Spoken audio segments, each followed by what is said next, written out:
Nah, Assalamualaikum ibu-ibu semua. Seperti biasa, pada hari ini kita Halo, dari grup. Halo Bunda, Assalamualaikum. Assalamualaikum. Waalaikumsalam, cantik banget Bunda hari ini. Masya Allah. Oh, seger banget nih Bunda nih. Hmm, iya, Gimana Bu kabarnya Mbak? Dewi.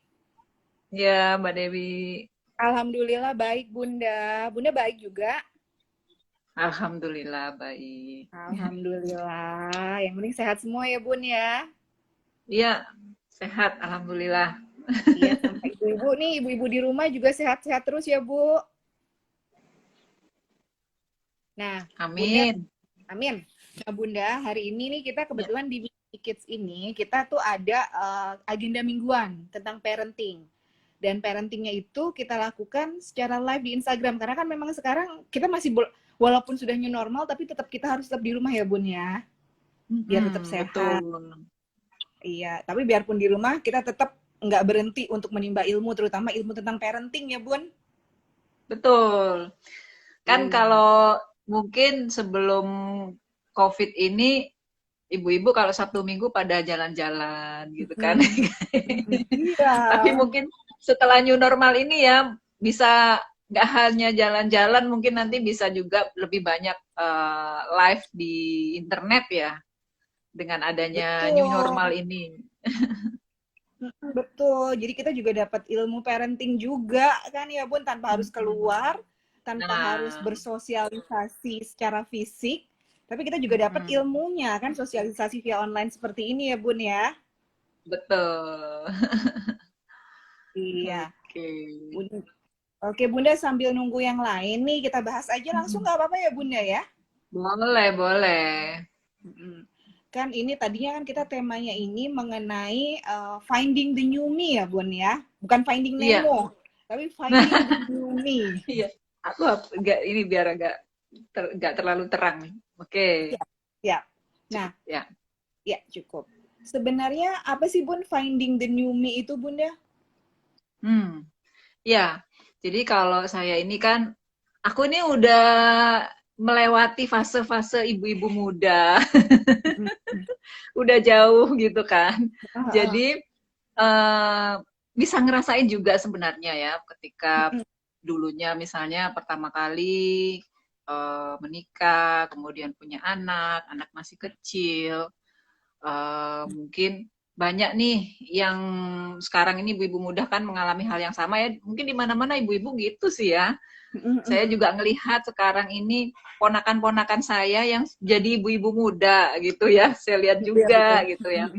Terus karyawan-karyawan di kantor yang mereka juga baru jadi ibu-ibu muda juga itu seperti yang pernah saya alami dulu ya, apa ada fase-fase di mana kita itu mengalami stres yang cukup tinggi ya ketika pertama kali menjalani peran baru di mana dulunya kita mungkin gadis mau jalan-jalan sesukanya, mau ngapain aja sesukanya gitu ya.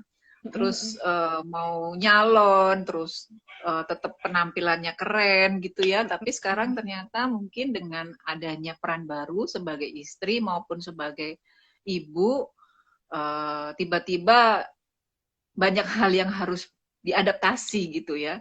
Nah, otomatis setiap orang ketika mengalami adaptasi ini pastinya eh, ada kaget-kagetnya ya. Adaptasi itu kan gak hanya dalam ketika kita dalam rumah tangga ya, pokoknya ketika kita menjalani peran baru tuh pasti kaget gitu ya. Misalnya kita orang yang awalnya mungkin ibu rumah tangga terus jadi bekerja, adaptasi kaget gitu ya, itu pasti stres pertamanya ya. Atau mungkin kebalikan, awalnya mungkin bekerja sebagai wanita karir terus tiba-tiba harus di rumah. Itu juga kaget juga, adaptasi juga. Ada waktu atau fase stres itu terjadi. Artinya sebenarnya di fase manapun kita akan mengalami satu kejadian yang itu adalah kita fase-fase yang harus kita lalui yaitu fase-fase stres. Jadi stres itu nggak selamanya nggak baik ya. Stres itu ada baiknya juga ya selama kita punya kemampuan untuk mengelola stres itu sendiri. Nah ini nih, itu jadi yang pertama tadi ya fase yang berubah itu bisa membuat seseorang mengalami stres. Nah, pada ibu-ibu muda, faktor yang kedua adalah mungkin ketika waktu yang mungkin dulunya hanya untuk dirinya sendiri, bisa me time gitu, terus tiba-tiba untuk dirinya sendiri itu kecil banget gitu ya. Hampir nggak bisa, mau jalan-jalan sama temen nggak bisa, mau hangout gitu ya, mau Iya, nonton iya. bareng gitu nggak bisa, sama suami juga nggak bisa punya waktu berduaan yang lama misalnya gitu ya, itu juga menjadi faktor pemicu hadirnya stres gitu, yang lumayan tinggi gitu ya. Nah, itu ada juga. Kemudian yang ketiga, mungkin ada faktor misalnya orang-orang yang di lingkungan baru di rumah kita ya, misalnya kita yang awalnya hanya orang tua dengan diri kita, kemudian ketika sudah menikah ada suami lah, ada mertua lah, ada ipar lah gitu ya, ada anak. Nah, itu juga bisa menjadi salah satu faktor pemicu stres juga gitu. Karena ini adaptasi dengan komunikasi yang baru. Nah, ini yang mungkin terjadi nih sama ibu-ibu yang ada. Boleh deh, nah kita tanyain bener nggak sih kayak gitu? Nah, nah ibu-ibu nih kita juga membuka diskusi ya Bunda ya. Kita buka diskusi. Apabila ada ibu-ibu yang ingin ditanyakan dalam diskusi ini, silahkan ditanyakan melalui komen. Nanti kita bacakan pertanyaannya Bun ya.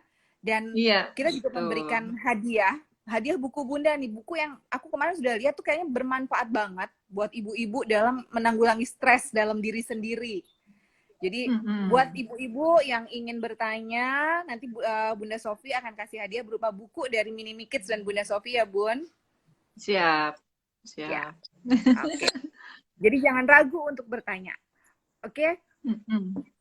Bunda-bunda, sekarang pertanyaannya lagi adalah untuk mengelola stres. Kadang-kadang kan kita sebagai ibu merasa tidak punya waktu untuk mengelola stres. Karena dengan kesibukan yang Bunda bilang. Karena kan ada berbagai hal. Mungkin dia tipe ibu, kan ada berapa banyak tipe ibu nih. Mungkin dia malu atau mungkin dia tidak tahu cara mengelola stres itu sendiri. Nah, apa yang harus dilakukan jika mengalami fase seperti itu tuh, Bun? Nah, pada prinsipnya yang pertama kita harus menyadari dulu nih tanda-tanda kehadiran stres itu. Karena kebanyakan kalau di antara kita nih ya, misalnya udah ada masalah, ada mengalami tekanan gitu ya, tapi kita nggak sadar, tiba-tiba aja udah terjadi luka batin kalau kita bilang gitu ya. Jadi yang awalnya mungkin skalanya kecil, kita biarkan aja, misalnya stres karena kesibukan, terus kita tidak ada jeda sama sekali, terus aja gitu ya, berhari-hari tidak ada me time atau tidak bisa dengan istirahat sejenak gitu ya. Nah, akhirnya terjadilah itu stres. Nah, kalau dibiarkan terus-menerus seperti itu, mungkin awalnya biasa-biasa aja. Awalnya luka batin atau tekanan stresnya itu mungkin 10 misalnya kalau dinilai ya secara ini. Terus kalau dibiarin nanti lama-lama bisa jadi 100. Nah, kalau dibiarin lama-lama jadi 100, itu nanti tidak hanya melukai diri sendiri, tapi juga melukai orang-orang di sekitar kita gitu. Nah, jadi nanti makin luas. Yang stres bukan hanya kita, tapi orang-orang di sekitar kita tuh ikut stres gitu ya. Anak kita ikut stres, pasangan hidup ikut stres. Ya lain-lainnya mungkin keluarga, orang tua kita, mertua kita ikut stres karena kita stres gitu kan.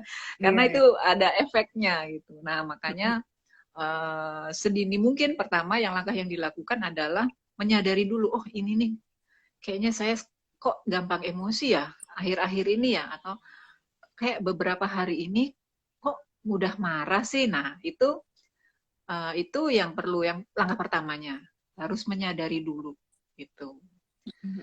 Nah, yang kedua setelah menyadari baru kita merilis emosi-emosi yang terjadi. Kayak misalnya kita udah menyadari, oh ini nih kayaknya aku stresnya karena kemarin ya ada banyak orang yang apa mungkin lagi ngomongin apa, misalnya tuh nonton nonton drama Korea gitu, terus ternyata ke bawah gitu ya.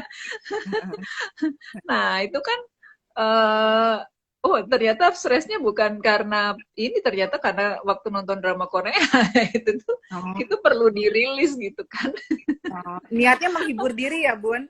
Niatnya Iya, menghibur diri biar ternyata nggak stres, tapi stres. justru menambah stres. Nah, itu kan banyak tuh ya. Kayak misalnya kita nonton drama Korea yang sekarang yang kemarin-kemarin lagi ribut happening itu tentang Oke, pelakor-pelakor. pelakor itu kan, The World of Our Marriage, gitu kan. Iya. Jadi akhirnya suaminya nggak ngapa-ngapain udah dicurigain gara-gara nonton. Stres berarti dia pun bukannya kita terhibur, malah menambah tingkat Iya. kestresan kita. Heeh, gitu. Nah, itu jadi harus dirilis, harus kalau saya eh, sekarang udah kita harus lebih peka lah dengan diri kita sendiri ya. Misalnya, oh ini minggu ini aku kok gampang marah. Oke, aku akan merilis kemarahan-kemarahan itu gitu. Sehingga bisa lebih tenang lagi, bisa turun lagi, kemudian bisa beraktivitas seperti biasa. Nah, ada caranya nanti merilis emosi yang di sini saya bagiin dua aja ya. Kalau buat ibu-ibu, yang pertama itu hibernasi namanya, yang kedua namanya substitusi. Nah, apakah mau dikupas dulu atau mau melihat-lihat timeline kita, Mbak Dewi? Boleh dikupas dulu, Bunda. Dikupas apa sih Hmm. hibernasi itu seperti apa gitu. Iya, oke. Nah, hibernasi itu gini, konsepnya itu kalau pernah tahu ibu-ibu beruang kutub ya. Beruang kutub itu kan setiap ada fase di mana ketika musim dingin, musim salju, beruang kutub ini masuk ke dalam gua gitu, dia sudah mengumpulkan bahan makanan, terus dia hibernasi selama berbulan-bulan di dalamnya sampai musim salju itu hilang ya. Kenapa? Karena ketika dia tidak melakukan hibernasi itu, dia tetap melakukan aktivitas seperti biasanya, dia akan mengalami sakit karena udara di luar itu cukup dingin, cukup menyakitkan gitu ya, sehingga dia harus hibernasi. Nah, hibernasi ini saya ambil konsep dari situ bahwa sebenarnya kita pun itu perlu ada fase waktu-waktu di mana ketika kejadian itu terasa sangat menyakitkan di luar sana, kita perlu waktu untuk me time atau hibernasi, di mana me time-nya itu nggak sekedar me time, tapi yang berkualitas. Hibernasinya yang berkualitas ya, yang sesuai dengan kita ya. Misalnya hibernasi saya apa ya? Nah, itu beda mungkin dengan hibernasinya Mbak Dewi gitu ya. Nah, itu yang kira-kira sangat efektif bisa menyembuhkan atau merilis emosi secara cepat. Nah, misalnya contohnya kalau saya sebagian tuh misalnya dengan tidur misalnya ya, tidur. Tidur yang mungkin sangat singkat waktunya tapi itu bikin seger banget. Jadi tidur tuh nggak seharian tidur gitu, Mbak. Nanti berantakan malah. Hibernasi yang berkepanjangan itu nanti malah malah bangun-bangun jadi makin stres gitu ya karena pekerjaan ternyata menumpuk gitu ya. Tapi mungkin saat yang sangat tepat istirahat benar-benar totally mindfulness lah kita bilangnya mindful. Jadi benar-benar totally kita berada dalam masa hibernasi itu fokus pada tidurnya. Nyenyak banget tidur walaupun hanya 15 menit itu akan lebih fresh, deep sleep gitu ya, deep sleep namanya. Akan lebih fresh ketika kita bangun daripada kita tidur mungkin berjam-jam lamanya tapi nggak menyimpan banyak kemarahan atau emosi negatif gitu, bangunnya itu capek gitu. Jadi ketika menjelang tidur pun kita udah melakukan kondisi untuk menenangkan diri. Ya dengan cara apa? Dengan cara misalnya udah meletakkan dulu masalah-masalah, bener-bener apa? Melakukan pernafasan gitu ya, pernafasan. Kemudian kalau muslim itu mungkin zikir gitu. Jadi benar-benar enak gitu menjelang tidur terus tidurnya itu jadi deep sleep. Nah, ini yang sering saya lakukan pada saat misalnya di tengah-tengah setelah sholat duhur atau sebelum sholat duhur di siang hari itu deep sleep 15 menit. Oh, abis itu wah seger banget, bahkan sampai malam nggak capek gitu. Nah itu kalau saya. Nah kalau mungkin setiap orang beda-beda. Ada misalnya apa ya? Mungkin dengan kalau membaca Al-Quran misalnya ya, kalau yang ini apa mau apa sekalian istilahnya merilis emosinya itu ya. Ada yang dengan cara mungkin menuliskan diary. Kalau di buku saya kan ada tuh writing for healing. Jadi menuliskan apa aja yang ingin dirilis saat itu, tapi jangan dijadikan diary ya. Kalau sudah dirilis, dibuang. Ini banyak ini yang salah kaprah juga Mbak Dewi. Jadi ngumpulin diary tapi isinya itu negatif semua. Bahaya ini. Padahal niatnya curhat, tapi justru membawa aura negatif ya.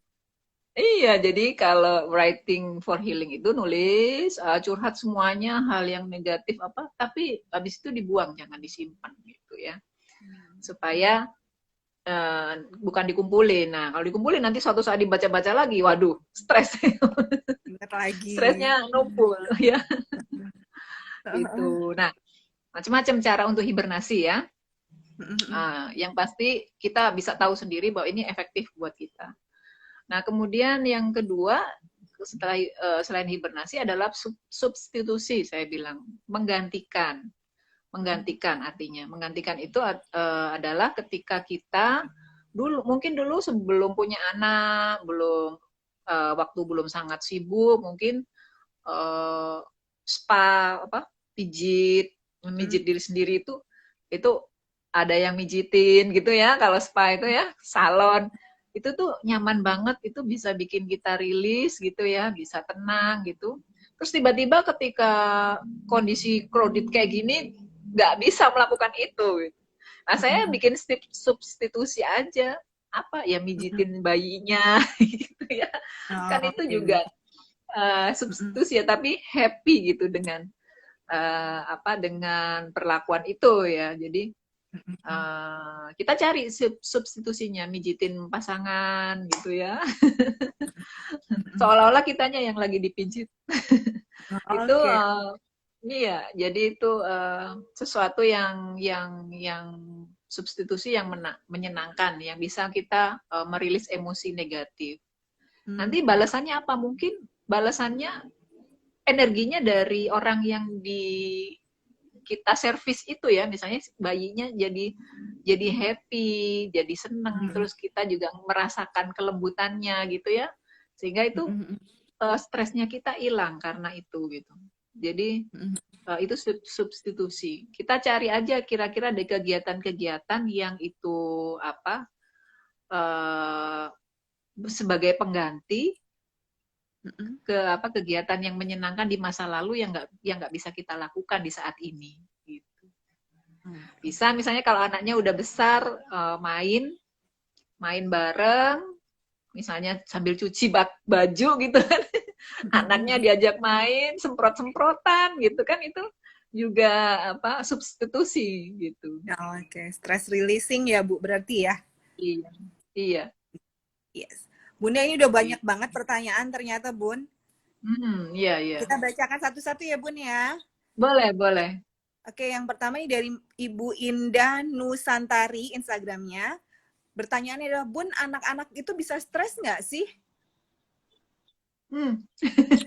Ya bisa.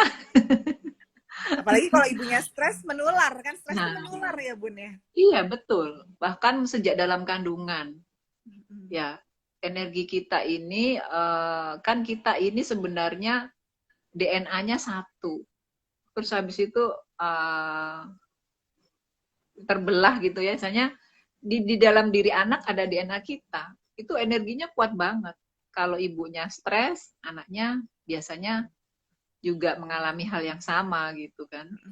Nah, saya tuh kemarin nonton ada video dari luar negeri tentang penelitian tentang DNA. Jadi DNA itu punya kekuatan energi yang besar banget, walaupun orangnya itu terpisah dengan DNA-nya cukup jauh, itu masih bisa terkoneksi gitu.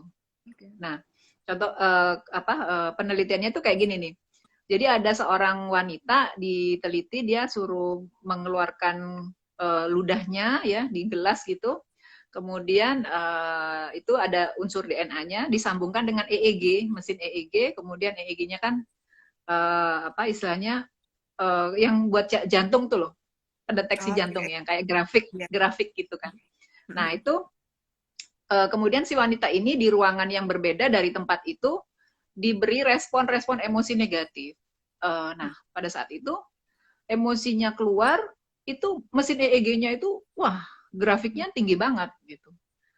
Nah, kemudian, oke, ini kan mungkin ruangannya sebelahan. Coba si perempuan ini disuruh pergi keluar kota, di luar kota yang jauh dari tempat itu, dan kemudian diberikan respon-respon juga emosi, dan situ juga ternyata EEG-nya itu juga mengikuti respon emosi si wanita ini. Nah, ini sebenarnya juga bisa menunjukkan bahwa ini ibaratnya ibu dengan anak gitu ya.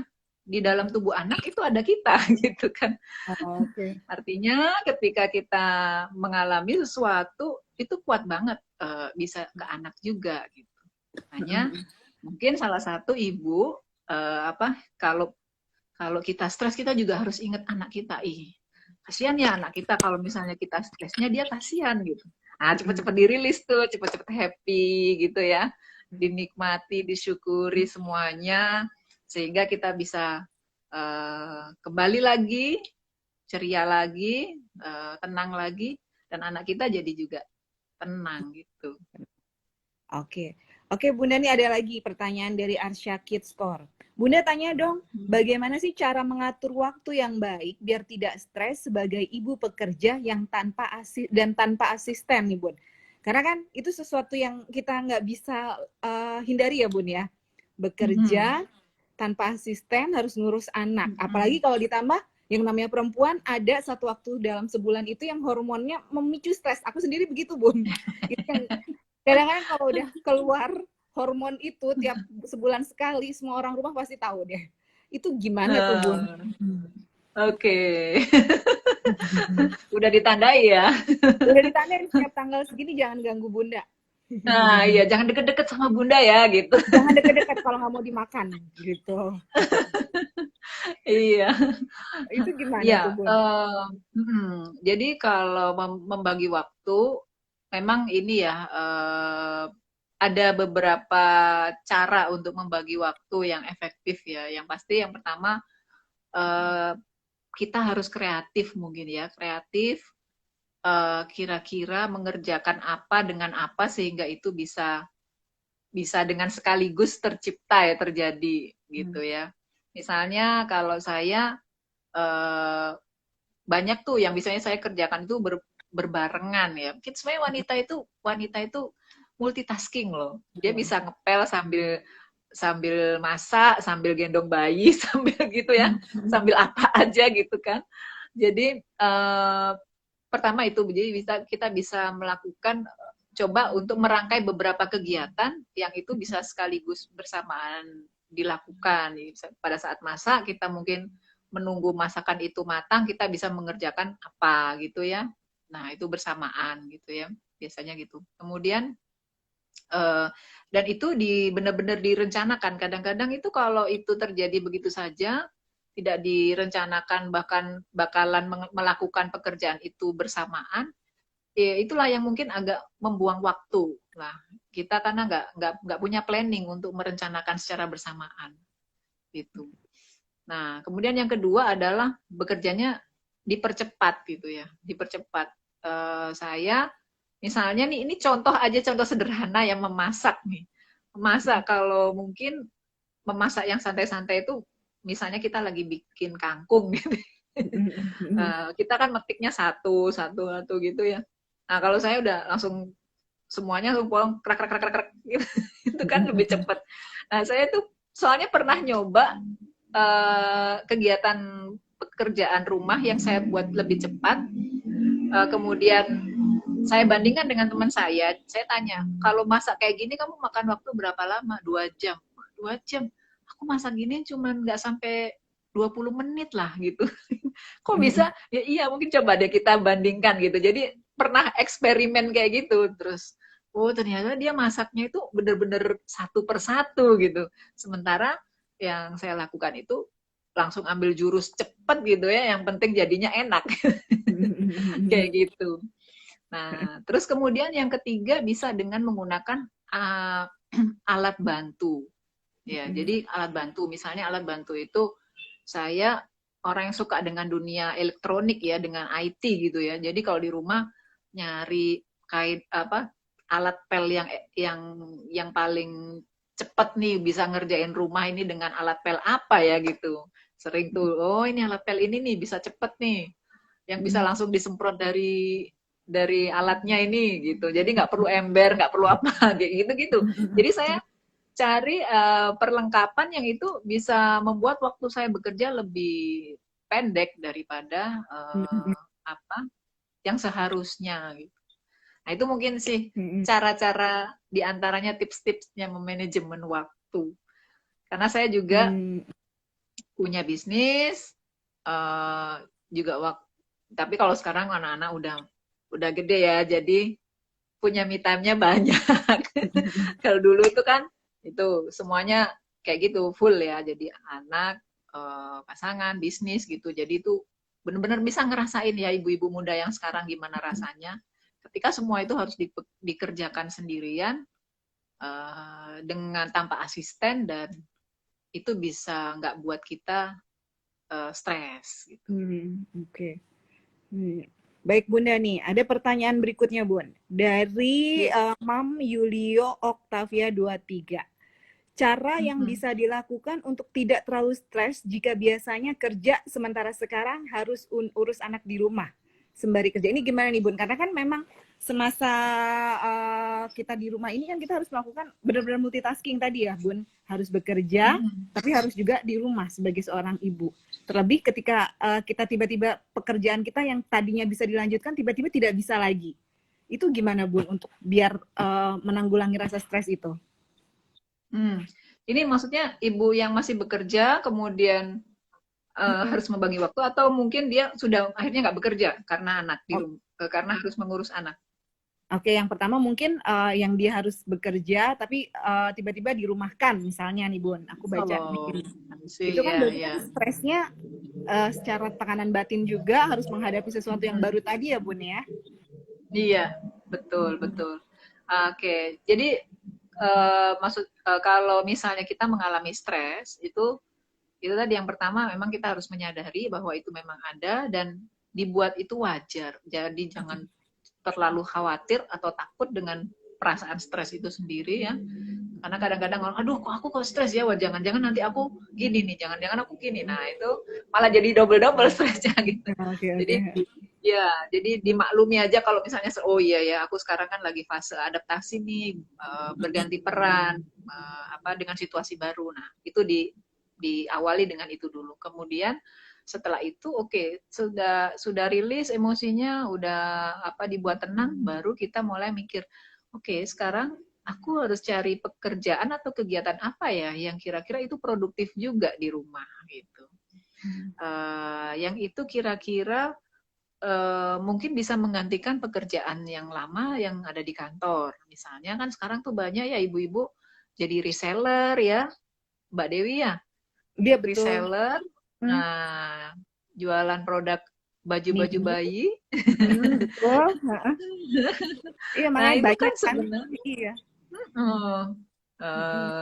Jadi bisa juga itu jadi salah satu, malah bisa jadi lebih gede loh daripada kerja di kantor kali ya hasilnya.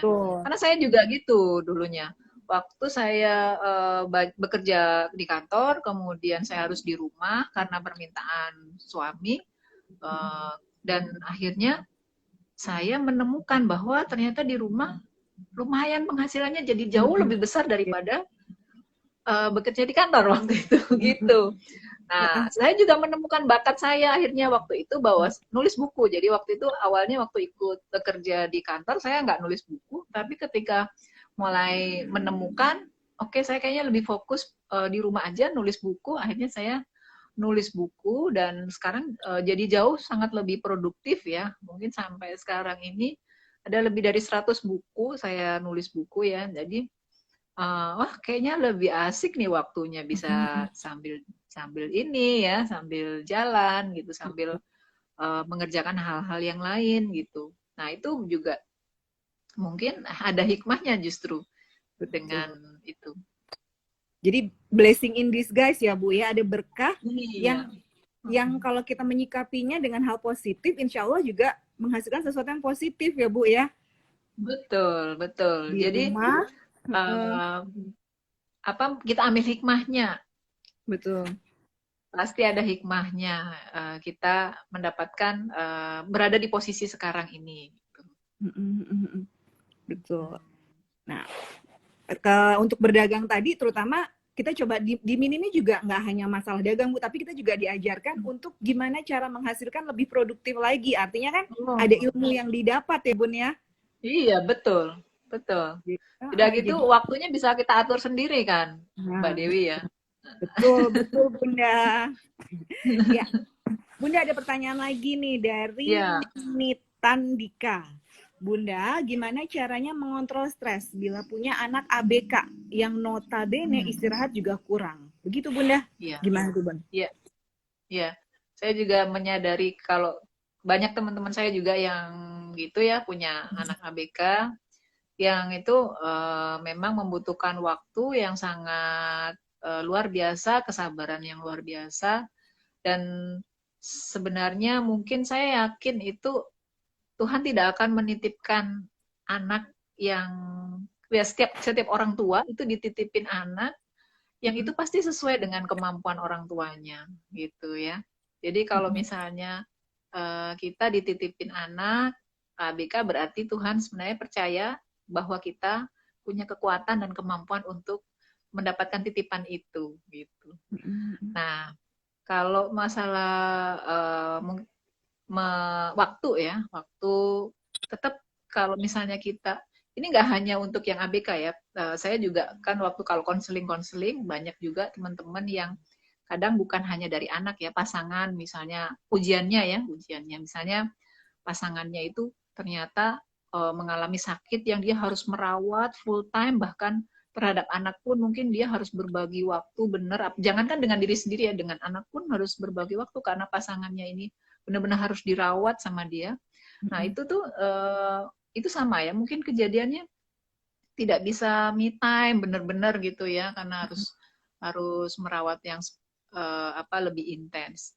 Nah yang pasti bisa kita ambil hikmahnya ya, hikmah bahwa sebenarnya dengan apa yang dititipkan oleh Tuhan kepada kita ini adalah pasti yang terbaik, dan diyakini bahwa kita ini memang punya kemampuan ya, punya kekuatan untuk bisa menjalani itu.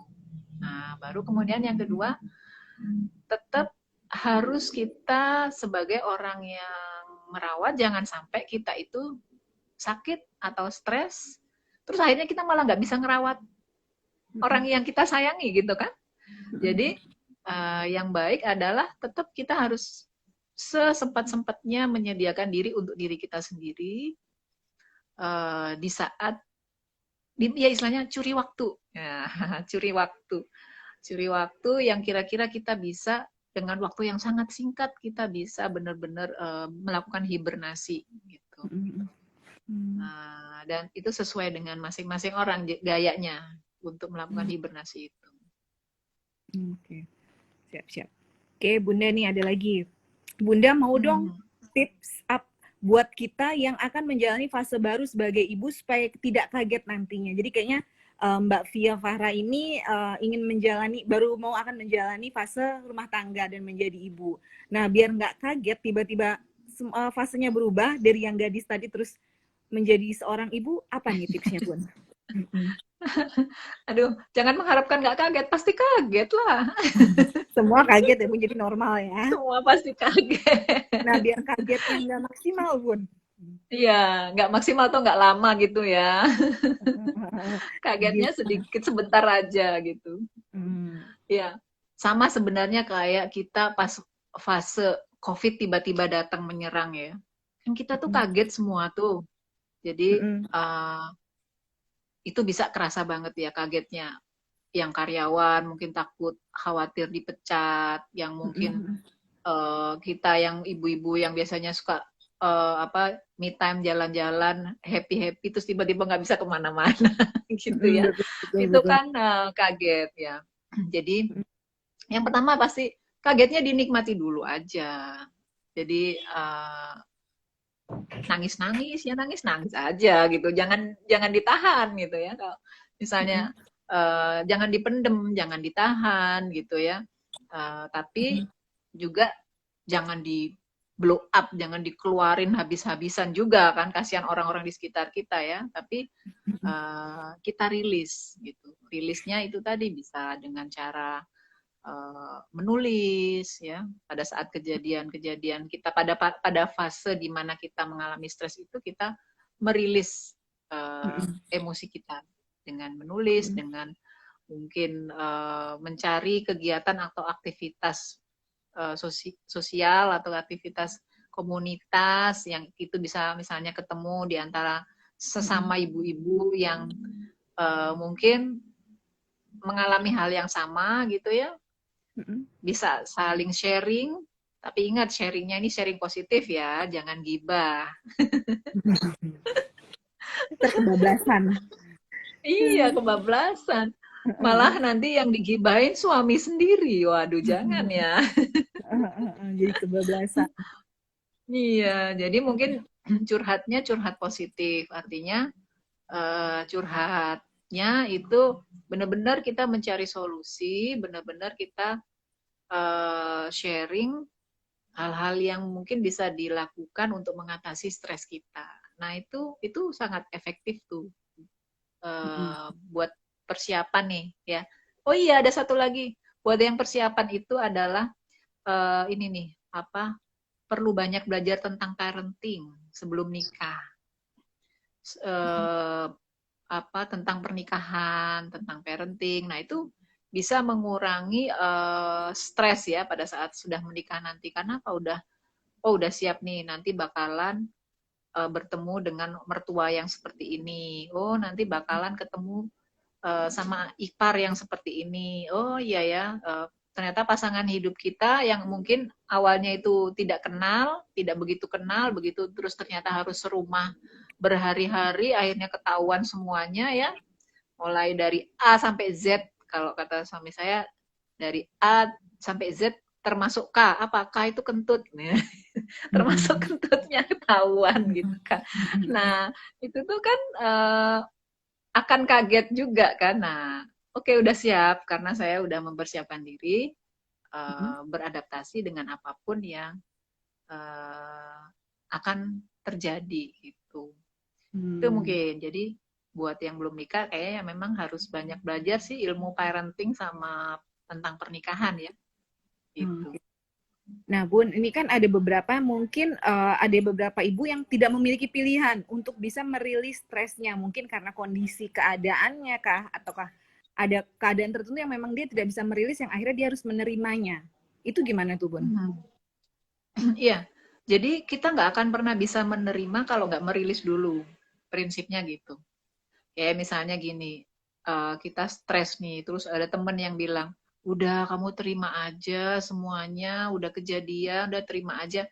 Nah, ketika kita tidak merilis dulu emosi itu, maka kita akan mungkin agak sulit untuk melakukan acceptance atau penerimaan terhadap kejadian yang sudah terjadi. Jadi tetap dirilis dulu. Dirilis itu hal yang sederhana kok. Misalnya kita nangis, ya waktu misalnya kita berdoa terus kita nangis, kita ngobrol, berdialog dengan Tuhan, itu sudah rilis sebenarnya. Nah, kemudian atau mungkin kita ngomong self talk. Nah, sering nggak kita self talk? Jangan-jangan kita itu sering ngomong sama orang tapi jarang ngomong sama diri sendiri ya. Nah, itu tuh self talk itu banyak sekali bantu kita untuk rilis emosi. Jadi kayak tenang ya, sabar ya. Ini memang kita akan mengalami hal ini tapi nggak lama. Nanti kita akan nanti setelah ini, setelah anak-anak besar, setelah mereka sudah bisa mandiri, mungkin masa-masa ini adalah masa-masa yang kita rindukan gitu. Jadi itu ngobrol sama diri sendiri gitu. Banyak versinya. Di sela-sela pas kita lagi dandan atau membersihkan make up di depan cermin itu bisa kita lakukan gitu ya. Nah, setelah kita rilis baru kita accept oke, kita menerima semua masalah yang sekarang ini yang sedang terjadi gitu ya. Bahwa ini adalah yang tidak bisa dihindari. Misalnya kita ada masalah yang mungkin terjadi yang itu membuat luka batin kita. Nah, itu ya baru kita setelah kita rilis kita accept, kita terima. Oke, ini memang tidak bisa, mau namanya udah terjadi, nggak bisa dihindari, ya udah ini diterima. Tapi ada hal-hal yang mungkin yang bisa kita lakukan selain accept tadi ya, adalah kita mengambil hikmahnya. Hikmah dari kejadian itu, setiap kejadian pasti ada hikmahnya kan. Nah, itu bisa kita ambil hikmahnya. Nah, ketika kita mengambil hikmah itulah kita mungkin semakin nantinya kita akan menjadi orang yang bersyukur. Bersyukur karena apa? Mungkin teman-teman yang pernah punya masa pahit di masa lalu atau kesedihan yang pernah terjadi, coba dilihat sekarang hikmah apa sih yang terjadi, yang kita bisa ambil dari kejadian masa lalu, pasti ada. Kan sering ya kita misalnya gini ya Mbak Dewi, ternyata dulu untung ya orang tua aku itu keras gitu ya, karena sekarang akhirnya aku jadi disiplin nih gitu.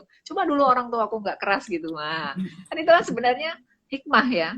Nah, ternyata ada kejadian buruk yang kita alami di masa lalu yang itu mungkin kurang menyenangkan, ternyata ini memberikan hikmah yang positif gitu.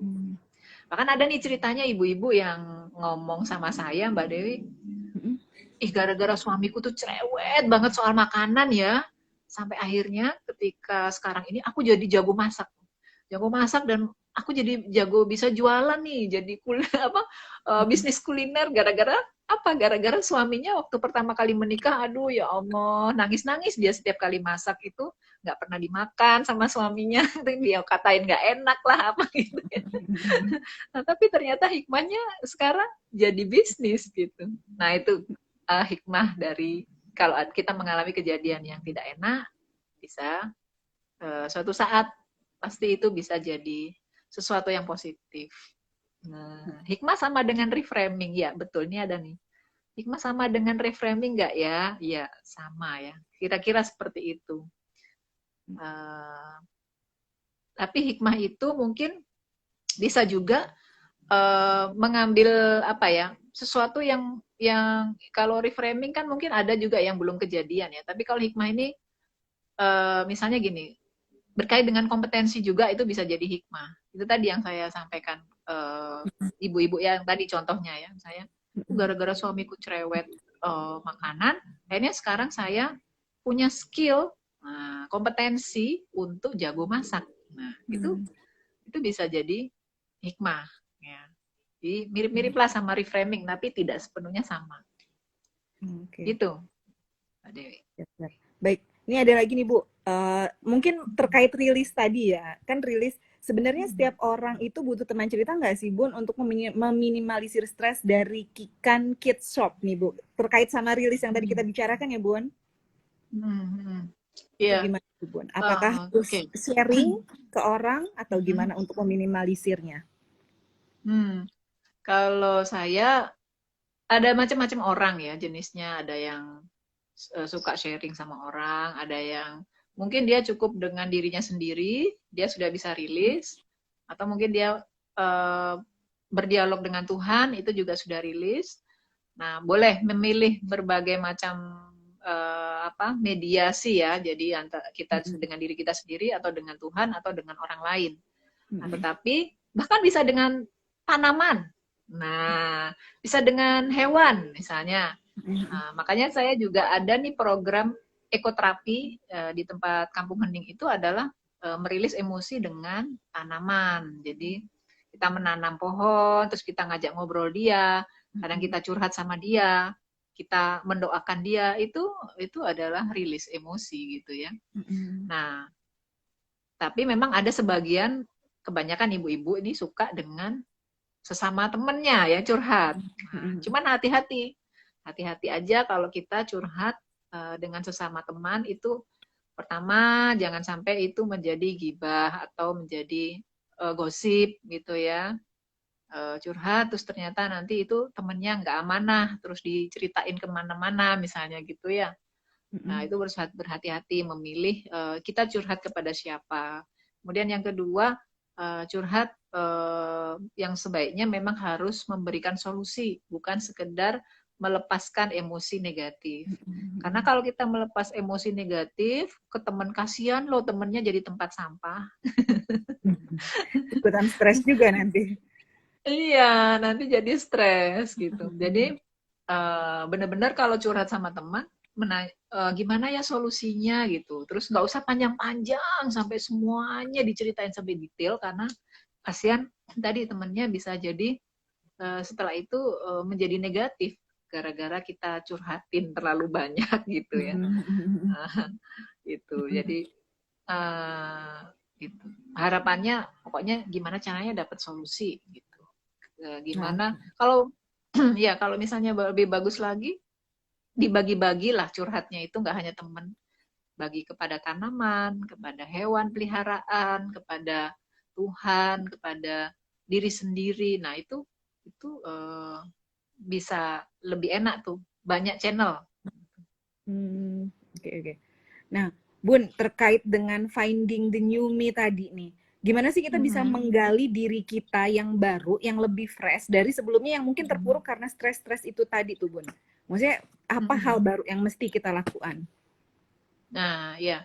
Nah, kalau di buku saya itu kita ada bagi dua masalah. Jadi kita harus menuliskan nih masalah dalam diri kita ini apa aja sih, yang sekarang kita lagi mengalami masalah apa aja. Nah, kita list masalahnya.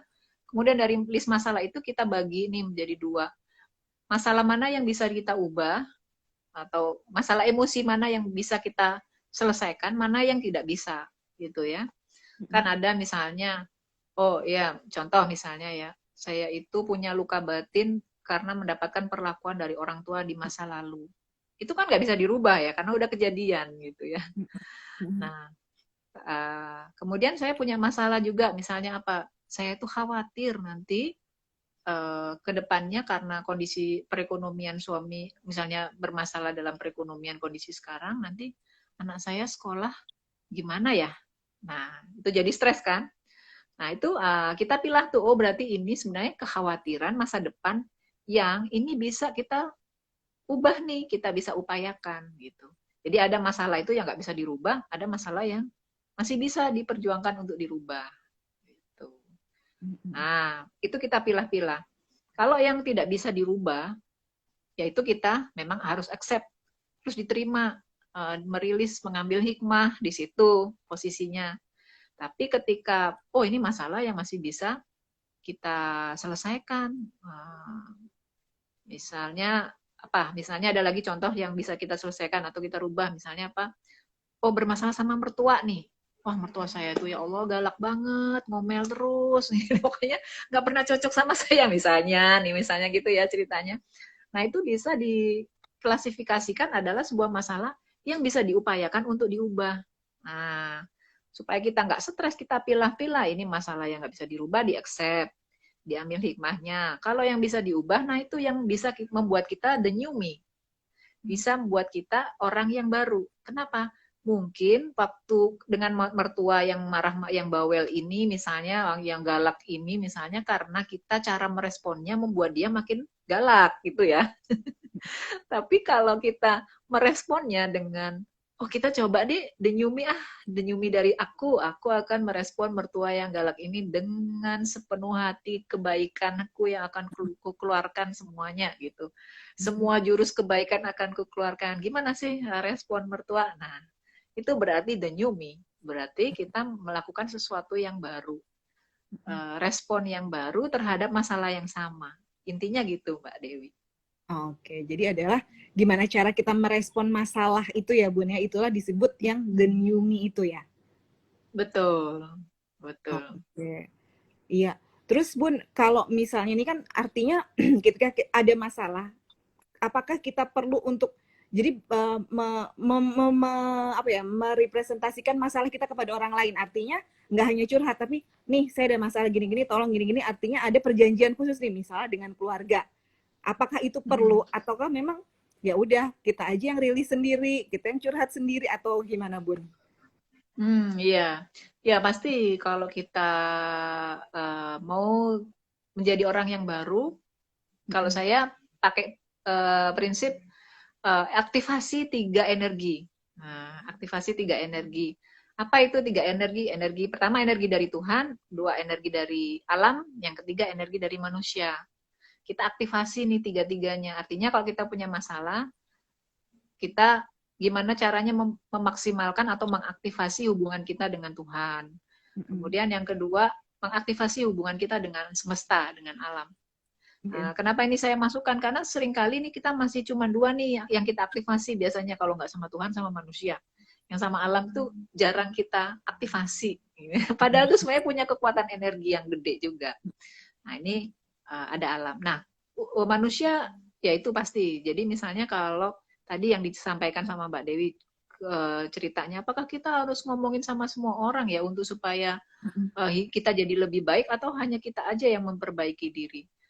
Ya tetap, karena ini ada aktivasi dengan manusia, berarti kita juga harus menyampaikan kepada orang lain bahwa kita sedang berusaha untuk memperbaiki diri.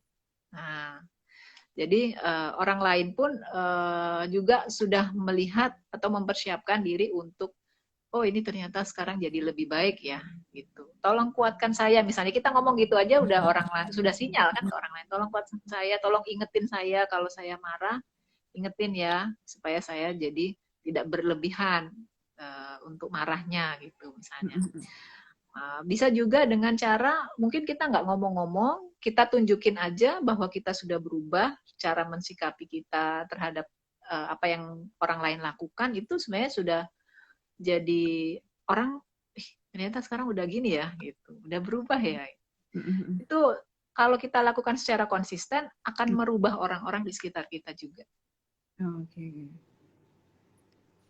Nah, kadang yang susah itu konsistensi itu ya, Bun ya. Nah, jadi tiba-tiba datang masalah, kita balik lagi nih di old me. Iya, bener. Nah, makanya. Iya, gimana tuh, Bun? Kalau saya itu suka bikin perjanjian dengan diri sendiri. Oke. Jadi kayak menantang diri. Saya suka bikin satu kegiatan menantang diri di catatan saya. Misalnya saya lagi bermasalah dalam emosi nih. Saya ini orang gampang marah banget dulunya ya. Sehari bisa berapa kali marah ya, gitu kan. Nah, maklum mak-mak kan gitu ya.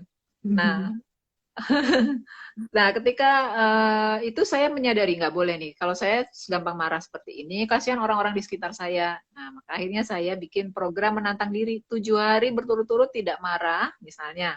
Saya bikin 7 hari tidak berturut-turut tidak marah, dan itu apapun yang terjadi saya nggak boleh marah. Apakah orang itu berbuat salah dan patut dimarahin, saya nggak boleh marah. Apakah orang itu mengejek saya, menghina saya, apapun pokoknya saya nggak boleh marah. Nah, udah akhirnya saya 7 hari coba berturut-turut tidak marah, dan itu luar biasa sekali apa ya, emosinya luar biasa banget nih kita yang biasanya marahan gitu ya, terus nggak boleh marah walaupun kita tahu tuh orang salah, ya Allah gitu kan. Kenapa aku nggak bisa marah, nggak boleh gitu kan. Ya udah ditelan gitu. Jadi selama 7 hari berturut-turut, dan alhamdulillah ketika itu udah lewat. Nah, biasa puncak-puncaknya susah itu hari kelima gitu kan. Karena hari udah mendekati finish nih. Ada nih godaannya. Batal. Nah, kalau batal diulang lagi. Gitu. Jadi kalau ini ya sampai akhirnya memenuhi standar. Oke, 7 hari alhamdulillah saya berhasil tidak marah. Nah, sekarang dinaikin lagi jadi 9 hari. Oke, yang berikutnya menantang diri sampai 9 hari. Kuat nggak gitu. Nah, itu sampai akhirnya benar-benar bisa the new me. Oke, Bunda. Gitu. Ada lagi nggak yang mau Bunda sampaikan yang kepada ibu-ibu yang dalam mengelola stres nih, Bun? Penting banget. Ya, kalau saya nggak usah banyak-banyak ya.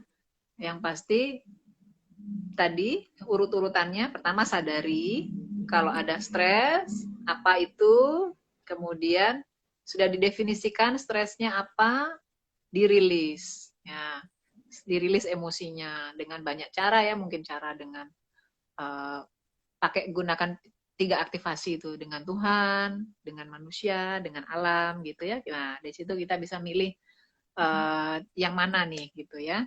Kemudian setelah dirilis, baru kita melakukan accept. Oke, saya udah merilis emosi saya, sekarang saya mau accept, saya terima semuanya sebagai sebuah ketentuan, sebagai sesuatu yang harus saya jalani, saya terima. Nah, tapi kalau misalnya itu, ini nih yang tidak bisa dirubah ya, yang tidak bisa dirubah. Nah, setelah di accept, kita ambil hikmahnya. Oh iya ya, hikmahnya mungkin dengan kejadian ini saya jadi apa? Jadi lebih baik, jadi lebih kuat.